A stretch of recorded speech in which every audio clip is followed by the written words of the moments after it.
So the first extension motions are really two different exercises.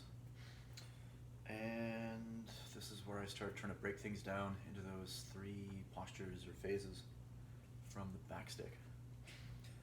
So again, we're in the position of the soldier. And just to make it easier, anytime you're doing any of these exercises, it's not really mentioned explicitly in the text except as you're starting from the position of the soldier. So if you actually do that third kind of extension position where you're pushing into the outsides of the feet, and more importantly, you're kind of opening the hips, but without doing that arch. And that can take a little bit of hip mobility. But if you do that preliminary kind of opening, and then when you relax kind of or pull it back in, by the time you get to neutral, you're actually really engaged and you've got some traction. If you just start sort of from a mushy neutral and then try to pull in, you kind of have to give a little bit of ground on your butt, sorry, on your tailbone, to really get to the same amount of tension as you would have if you had pushed out and then brought it down. So the idea is by the time you're at neutral, you're already fully engaged. So the first one, position of the soldier. And now we're doing that first phase that I talked about from the back stick, where you're essentially kind of doing a squat and the hips are opening, shoulders are opening, you're kind of pulling into the ground, almost like you're digging in with the outside of the foot, but keeping the heel on the ground. And you're also supinating. And so that's the position you're coming into as you bring the hands down here. And now you're going to start to raise them. And the first thing you're going to feel is a little bit of tension right in the back here. I don't know the names of the muscles yet. Hopefully Casey will know this. And there's sort of different phases. So you've got that lock as you get to about here. The other important thing is that you don't want the elbows to come up. If the elbows come up, the shoulders pop, you've lost all that tension. I mean, you can do this very easily with nothing going on. So it's really easy to lose the tension and cheat and make it into nothing. So getting that first position, I can show you from here.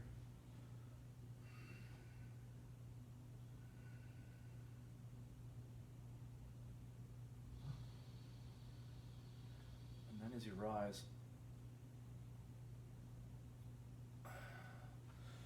you really kind of engage some muscles down here, which, because the way out of that, to get rid of that tension as you rise, is really, the easiest way is just to let your knees bend. So you're really keeping those legs straight while you're digging in. If you let it go, even to the point where you wouldn't notice it, I mean, this is all I have to do to get rid of all that tension. Difference, I don't even think you can see it. I might have to do an underwear version of this. So anyway, you're doing that, bringing it up. And the arms, it's a little bit tricky. I guess it's what's one word for it? Counter rotation. I've seen that in Tai Chi and ballet. That's basically the idea that your hand, your shoulder, and your elbow are kind of doing different things. So when you're supinating here and opening, you want the elbow to come in. So the idea that that opening is kind of going that way, just for the sake of theory. So these things are going that way, and this wants to come in. And then the opposite for pronation, where that's coming in, that's coming in. And this kind of wants to go out. You never want it to actually go, but that's ballet. They have something called these invisible walls. So the idea is that when you're, doing something like that, there's a wall here that you hit, and you can't move past it, and you have to transfer all that movement to the hips instead of hitting the invisible wall. It's not a great metaphor, but it's I don't know, it's worked for a lot of people. And you get into a similar idea here. Whereas if you're coming up, you don't want that elbow to stick out, because that will again pop the shoulder and make everything loose. I think it's third position arms in ballet. It's a very easy way to hold things as you get on in the setup drill. It just seems to allow those connections to happen. Anyway, come back to that. So, soldier back here. And again, as you get to this midpoint, more pressure on the legs. About here is where I start to really feel the tension. That would easily be relaxed if I let the shoulders or elbows pop up. And you still want to kind of actively be supinating. You don't necessarily want displacement, but you want it to be as if you were pushing with the bottom, or pushing backwards with the thumb. And you want that kind of constant engagement. And then you get up to about here. It's a slightly different game. You're going to start really engaging the muscles in the back, holding you down. What you really want to avoid is rib flare, where you're kind of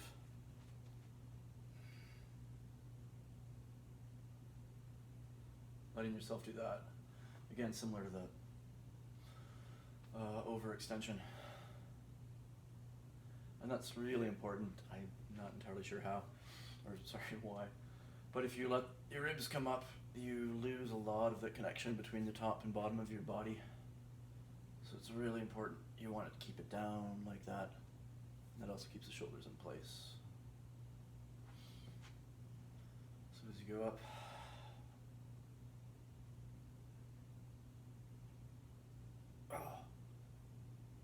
you're really going to feel it in the back and on your legs. And then you get to about here, and everything switches. So we're still rotating sort of out and back, opening the hips, digging in with the outsides of the feet. And then when we get to about here, everything switches to the kind of global pronation phase, if you want to call it that. Or you can call it Steve, I don't care. So the shoulders are pronating basically, kind of turning in. Hips are turning in. You're shifting to that inside part of the foot, and you're pronating with the hands, again in this kind of counter-rotated way. You might need to look at that separately. Okay. Oh, next bit.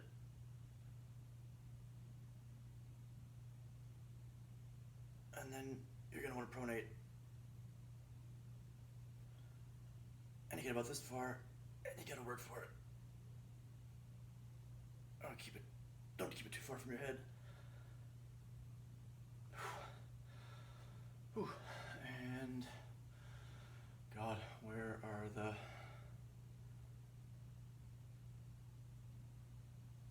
So again, you want to keep it here. The easiest way again to pop it is to let the hips go forward, but in pronation. No, it's not.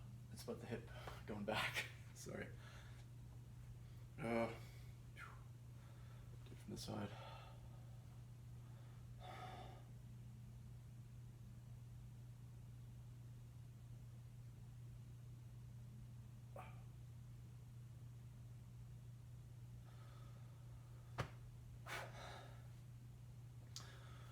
Whew. So that sets you up for the final one. So you're in this pronation kind of phase.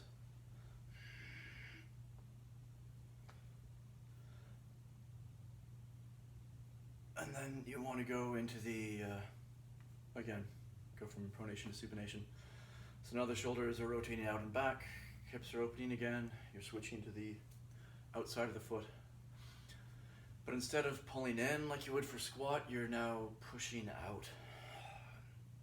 And that's the extension.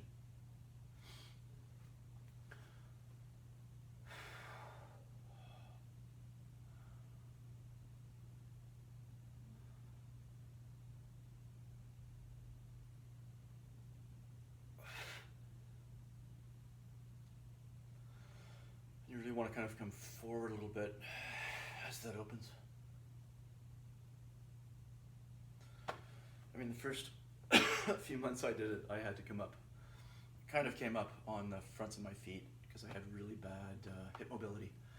But as your hip mobility gets better, you should be able to just keep that heel on the ground and still get a decent extension. Okay, and I'll show that to you a couple times.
Ooh. I'm probably going a bit too fast with the extension. You might want to do that a bit more slower. Oh God, to feel the connection.